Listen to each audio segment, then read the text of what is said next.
Okay guys, Tom here with a kimchi update for you.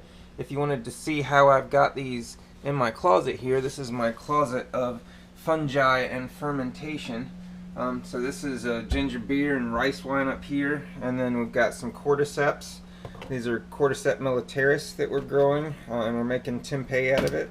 So this is rice in here with a little soy, and we just let the mycelium colonize it, and then we use it for tempeh. But this is our kimchi that we made a few days ago, and I just wanted to show you how the glass is raised up just a little bit. I just wanted to show you that this method is so easy with the glass on the top, because you can just push down on the glass and you'll see the bubbles come up.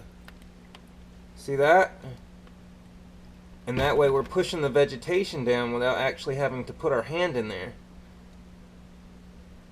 And we're just getting as much of the bubbles out as we can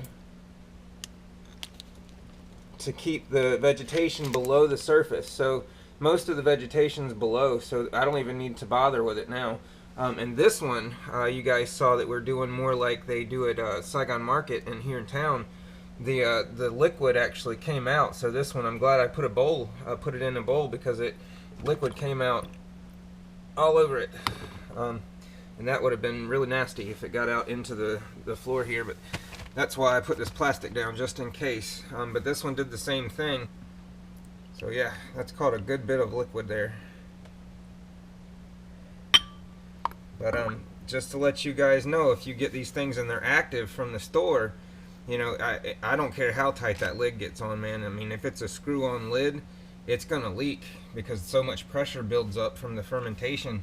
So you guys be aware of that. If you buy one that's active, you want to put it in a bowl or something, because you know that's what's going to happen if it's fermenting and it's alive. It's got to breathe. It's letting off CO2. The pressure's building up inside, and those lids are going to leak. So that's why we use a lid that has good gas exchange to it. Something like this is just real easy to make on your own. But even when you're making beer and wine and stuff, you need to use a different kind of airlock. And that's so the gas can come out but nothing can go in.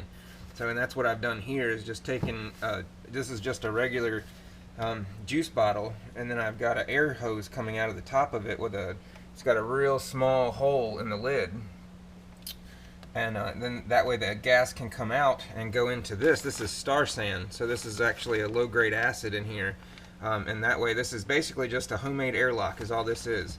You can see air can come out of this second hole in the top, and but this doesn't move, so it stays there, and the end of the tube is below the water line. So as this lets gas out, it comes down and bubbles in here, just like a store-bought airlock. Like you see, these are the ones that are already up here, but these are the kind that we put on the on bottles when we ferment it, on the carboys. That's what these are called, as carboy jugs. So you put a plug in the top, which is a bung, and then this is an airlock. So just to let you guys know, if you want to get into fermenting, these are the things that you need. And to do militaris, like when you're doing fungi, this would be this kind of lid is also a gas exchange lid. It's got the polypore tape on it. So you guys can see right here, that's polypore tape over the hole. And I put two strips of it to make sure that the holes don't line up, and there's very little gas exchange, but there is some. And then this is a syringe port. So, and that's how you inoculate the jars if you want to do it in a real easy way. But there's and do a lot of them. Like we do like maybe 10 or 20 of them at a time. So it's a lot easier just to use liquid culture. And you can buy liquid culture in syringes, or you can culture it yourself. So we actually do it ourselves. But yeah. This is the closet of fermentation and fungi, and this is kimchi, guys. This is your kimchi update. I probably won't be doing another one until maybe when we open the jars, or I don't know. I might do one when we jar this one up. But we've already tried it. I actually had another jar in here that only had a little bit in it, and we ate that the next day, and it was already starting to ferment, and it was already really good. So we were super happy about it. But we ended up eating the rest of it, all that was in that jar. So we're excited about opening up another one. We don't want to open up another one until it's fully fermented. So 10 full days is a general kimchi ferment, and we usually leave ours for, like, we've got multiple jars, so we'll leave ours even longer.